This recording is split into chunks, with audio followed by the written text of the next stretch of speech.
తెలంగాణ ఇలవేలుపుగా గుర్తింపు పొందినటువంటి భద్రకాళి అమ్మవారి శాకాంబరి ఉత్సవాలు అంగరంగ వైభవంగా ఈరోజు ప్రారంభమైనాయి. ఈరోజు తొలి రోజు అమ్మవారికి కలశాభిషేకంతో ఈ ఉత్సవాలు ప్రారంభమవుతాయి. 15 రోజుల పాటు జరుగుతున్నటువంటి వేడుకలకు భద్రకాళి అమ్మవారి పూర్తిగా ముస్తాబైనటువంటి నేపథ్యం కనిపిస్తుంది.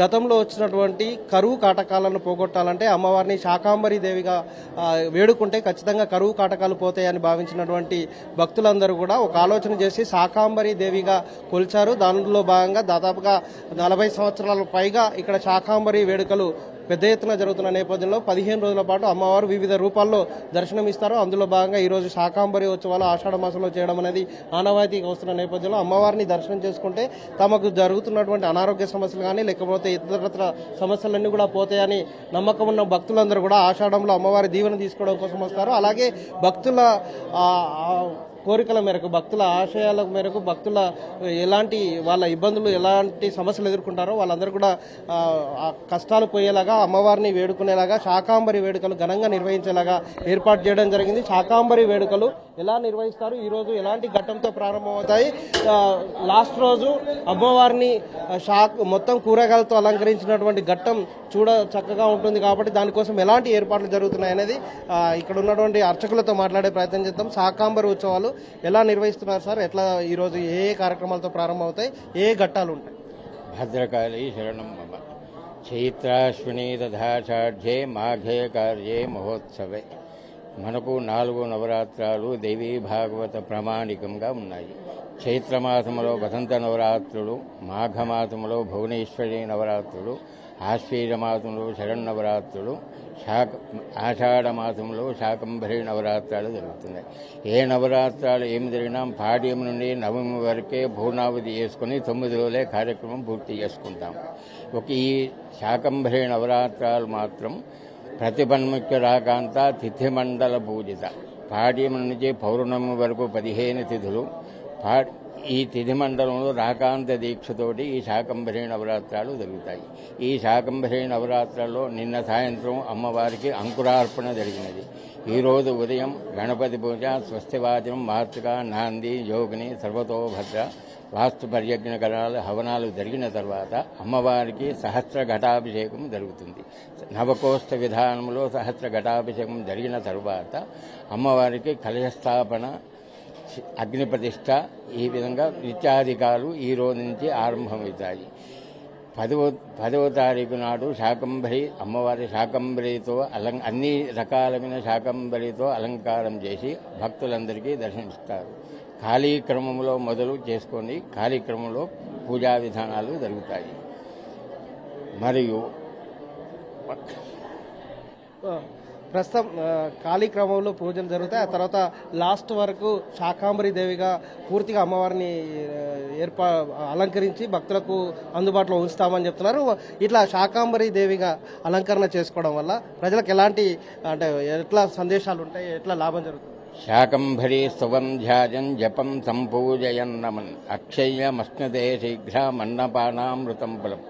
ఒకప్పుడు మనందరికీ కరువు కాటకాలు వచ్చినప్పుడు దేవతలంతా అమ్మవారిని వేడుకుంటే ఈ శాకంభరి అవతారంలో ఆమె అవతరించి ఈ శాకంభరి పలు విధాలైన అలంకారాలు చేసినట్టయితే నేను తృప్తిగా ఉంటాను, ఇక్కడ ఎవరికి కూడా ఎటువంటి ఇబ్బంది లేకుండా జరుగుతుందనేది అక్షయ్యమస్మితే శీఘ్ర.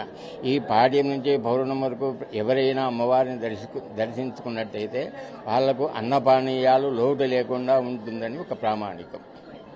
ఇది భద్రకాళి అమ్మవారిని కనుక ఈ 15 రోజుల పాటు ఎవరు దర్శనం చేసుకున్నా ఎవరికి కూడా అన్నపానీయాలు లేకుండా ఉంటాయనే ఒక నమ్మకం ఉంది కాబట్టి పెద్ద ఎత్తున భక్తులు వస్తారు. ఈ నేపథ్యంలో అమ్మవారి ఆలయంలో భారీ ఏర్పాట్లు చేయడం జరిగింది. మనం చూడవచ్చు అమ్మవారి ఆలయాన్ని మొత్తం పూర్తిగా అలంకరించినటువంటి నేపథ్యాన్ని కనిపిస్తుంది. వివిధ ప్రాంతాల నుంచి వస్తున్నటువంటి భక్తులు ఇక్కడికి వచ్చినటువంటి శోభను అంటే దేవుడి దగ్గరికి వచ్చినప్పుడు వాళ్ళకి ఒక ప్రశాంతమైన వాతావరణం కల్పించడంతో పాటుగా ఇక్కడికి వచ్చినాక వాళ్ళందరికీ ఎలాంటి ఇబ్బందులు తలెత్తకుండా క్యూ లైన్లో భక్తులు త్వరగా దర్శనం చేసుకుని వెళ్ళిపోయేలాగా ఏర్పాటు చేసిన నేపథ్యంలో అసలు ఏర్పాట్లు ఎలా ఉన్నాయి, ఇక్కడికి వస్తున్నటువంటి భక్తులకు ఎలాంటి క్యూ లైన్లను అందుబాటులో ఉంచారో తొలి రోజు కాబట్టి కొంచెం భక్తులు తక్కువ వస్తున్నారు. రేపటి నుంచి మరింత పెరిగే అవకాశం ఉంది. శుక్రవారం, ఆదివారం మరింత జనం పెరుగుతున్న నేపథ్యంలో ఎలాంటి జాగ్రత్తలు తీసుకున్నారనేది ఇక్కడ ఉన్నటువంటి ఆలయ సిబ్బందితో మాట్లాడదాం. సూపరింటెండెంట్ ఉన్నారు విజయ్ గారు. సార్ చెప్పండి, అంటే ఇక్కడ ఏర్పాట్లు ఎలా జరుగుతున్నాయి? పెద్ద ఎత్తున వివిధ రాష్ట్రాల నుంచి కూడా జనం వస్తారు కాబట్టి భక్తుల రాక కోసం ఎట్లా జరుగుతున్నాయి ఏర్పాట్లు?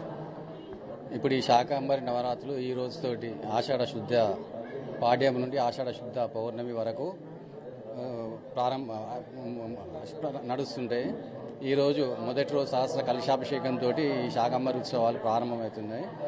భక్తులు కూడా ఈ శాకాంబరి నవరాత్రి ఉత్సవాలకు ప్రతిరోజు కూడా ప్రతినిత్యము ఇతర జిల్లాల నుంచి వేరే రాష్ట్రాల నుంచి కూడా వచ్చి దర్శించుకుంటారు. అదేవిధంగా చివరి రోజు సంపూర్ణ శాకాంబరి అలంకారం రోజు అమ్మవారిని దర్శించుటకు సుమారు ఉదయం 9 గంటలకు అమ్మవారి దర్శనం ప్రారంభమవుతుంది. అప్పటి నుండి సాయంత్రం రాత్రి 11 గంటల వరకు కూడా దర్శనం కల్పిస్తాం. సుమారు ఒక 50,000 మంది వరకు దర్శించుకుంటారు అమ్మవారిని. వారి కోసం భక్తులకు ఎలాంటి ఇబ్బంది కలగకుండా క్యూ లైన్లు ఏర్పాటు చేస్తున్నాం. అలాగే పారిశుద్ధ సిబ్బందిని కూడా అదనంగా పెడుతున్నాం. భక్తులకు ఎలాంటి అసౌకర్యం కలగకుండా ప్రతి ఒక్కరికి త్రాగునీరు అందే విధంగా సేవా సమితి వాళ్ళతో త్రాగునీరు కూడా సప్లై చేస్తున్నాము.